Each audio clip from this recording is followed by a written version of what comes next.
Good evening, welcome back to Sailing LRA. Tonight coming to you from beautiful Clontarf in Sydney Harbour. If you hear a knocking on the hull and a slightly annoyed look on my face, that's because we're bouncing up against one of the pink buoys. One of my favourite things is when they knock against the hull. Anyway, let's get on with it.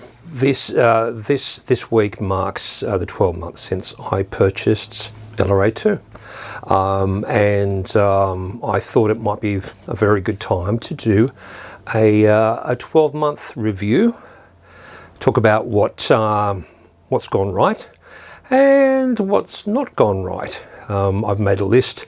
The list is not in order, but I'm going to have a look at the 7 things that I was looking for when I decided to purchase a bigger boat, and particularly this type of boat. So let's have a look at those now. So the first thing was the shower, and having a shower on a boat is awesome. Having 2 showers is twice as good.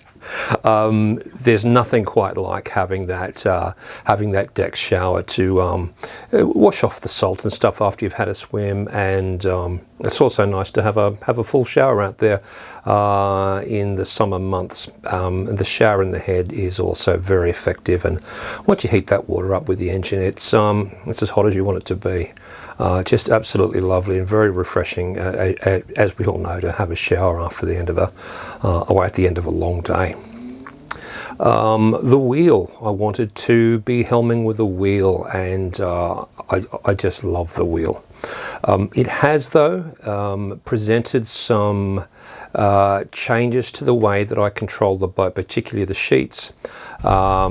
And that has taken some learning. It's been a very steep learning curve for me because I do most of my sailing solo. So I've had to bring all the lines back further than where they ordinarily are. The main winches that you would control your Genoa or jib sheets with are too far forward. So I've developed some things using some cleats at the back of the boat, and that's working really, really well.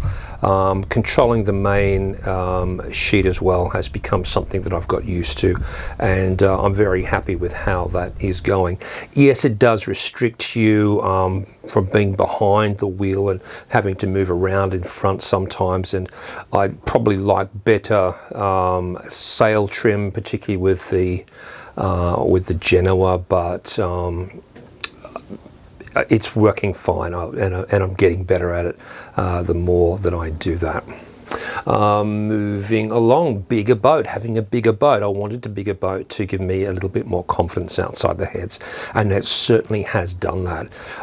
There was nothing wrong with the Cab 28, very seaworthy boat, but I have to say that having a few more feet long and wide and everything just makes me feel a lot more confident. It feels to me like this boat is more suited to sailing offshore than what the Cav did well, but this does it a lot better. Fridge. Let's leave that to the what's gone wrong section. Anchor windlass. I'll say right now, I will never own another boat unless it has an anchor windlass. Simple as that. Nicer finishes and more space. Look, and I'm coming to you from the saloon at the moment, and it's just a lovely place. You can see how warm it is. I purposely leave this area of the boat free of clutter, and as in most of the boat, but this area particularly, this is my relaxing part of the boat. I really do like the sections of the boat. I like the fact that there are, there's the enclosed head, and there's the galley, and the V-berth just over here on that side at the moment, and I like the saloon. I keep the saloon, as I said before, free for just relaxing, and lovely warm wood tones and things like that. It is really a very, very pleasant place to spend time. The storage, there's lots and lots of storage, lots more than I experienced before. But one thing I will say, and I'm kind of dipping into the what's gone wrong bit, but one thing I will say, there's no hanging storage. I know that the North Shore 38 has hanging storage, but it would have been nice to have a little bit of hanging space here. But it's just what it is. It's only a 34-foot boat. It's not a 90-foot boat. So, what's gone wrong? Okay. That clock right there, the battery went flat. Can you believe it? Can you believe it? I had to change a AA battery in the clock. How frustrating. The autopilot. I wanted an autopilot. The autopilot is hopeless under sail. It is a wheel steer system, and it really is hopeless under sail, particularly downwind. It overloads, and it's just useless. What will I be doing to remedy that? I am going to buy a new autopilot system with a linear ram, not the hydraulic one, but an electric one. Yes, it's going to be expensive, but it's what is needed here. It's not a very urgent job. I use the autopilot pretty much infrequently at the moment, but with my plans I will need a better autopilot, one that's going to handle the boat, and currently this one just doesn't. What else have we got? I've mentioned the no hanging space. Oh, a knob on the oven broke. Sounds like not an issue, right? Well, the problem is it has an Origo 6000, which if you're in the know, it's a Metho stove top with an attached oven underneath it, and they don't make them anymore.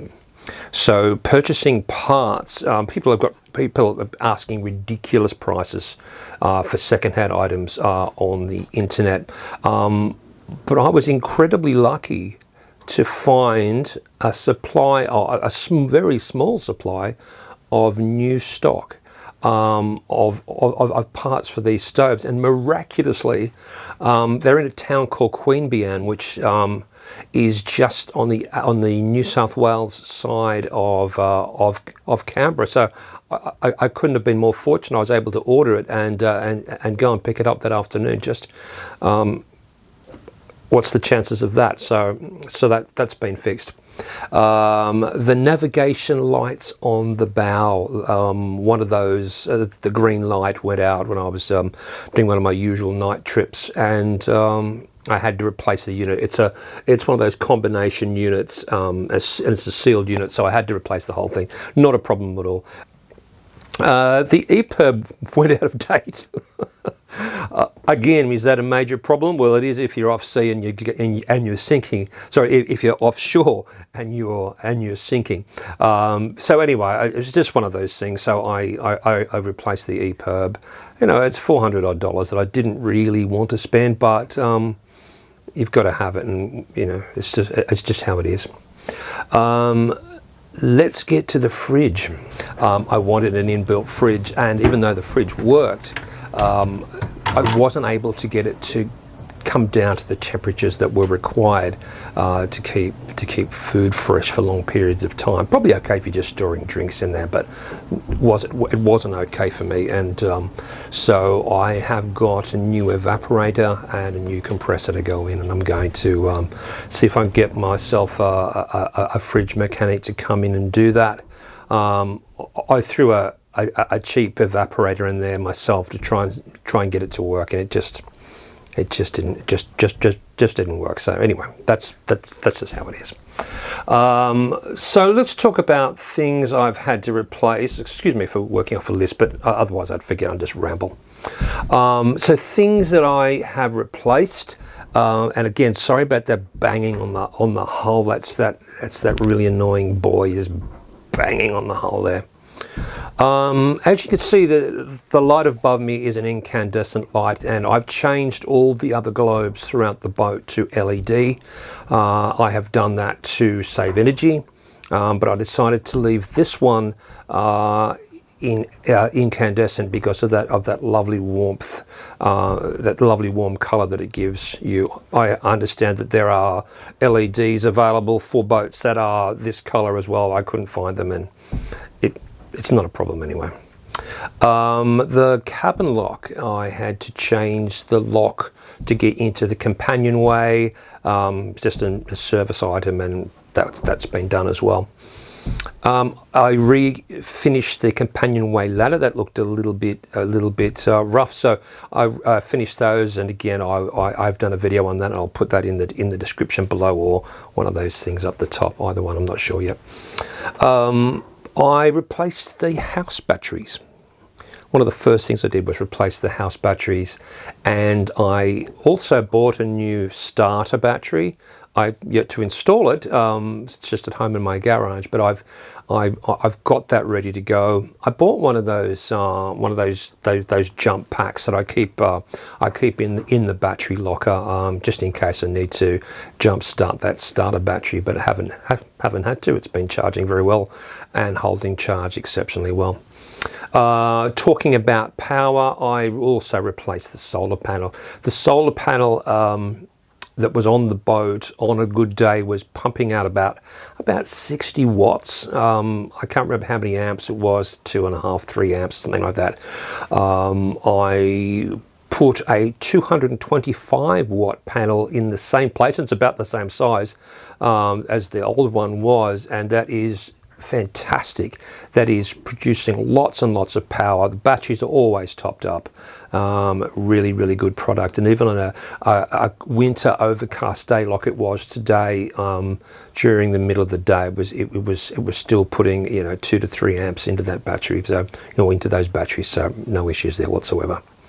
Look, to top it off, I'd owned LRA1 for about 6 months, and I'd already put in a new engine. I'd re-rigged it, I'd put a new head cell on it, and I'd done lots and lots and spent thousands of dollars. I haven't done that with this boat. Mind you, I paid a way more for this boat than I did for LRA1. So you kind of expect to have all those things already done. That given, or those things being given, I cannot tell you how happy I am with the decision to purchase this boat, and this type of boat, and this boat in particular is just a joy to own. I absolutely love it. I love every second I spend on the boat. I had a beautiful sail on the harbour. I sailed off my mooring today. It just picked up its skirts and it took me all the way to Balmoral without ever blinking an eyelid. It was just magnificent the whole way.